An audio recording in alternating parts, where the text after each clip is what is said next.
last high intensity workout ngayong week. Ito na yung gagamitin ko, 11.5. Yung 10.5 ko kasi pa-retire na eh, baka hindi umabot ng 42k yun. Gusto ko try mag monthly sa running event. Hindi ko pwede bawasan yung sahod ko para lang sa dito. Doon ko siya kukunin sa mga side hustle ko. Ngayong January meron ako 4 na clip lang din kay coach din, yung taong naging dahilan kung bakit napadali yung buhay ko dito sa running era ko. Tingin ko siya din yung siya din yung makakatulong sa akin para mas ma-enjoy ko palalo yung etong ginagawa ko. Out na yung panibagong episode sa Extra Milest podcast. Hindi ako nag-edit ng full podcast talaga. Nag-take out lang ako ng 4 na clip, tapos yung ipopost niya sa social media o sa IG niya. Kung ma-approve yung 4, may pang-register na ako para next month, and then pang fuel.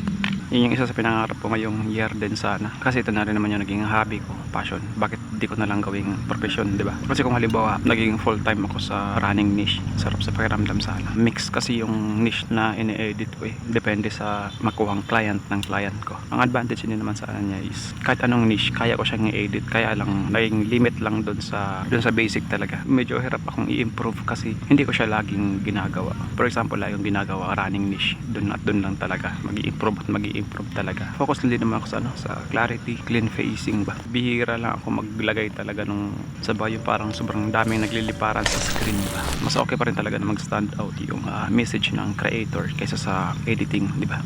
Yun kasi karamihan sa napapansin ko eh.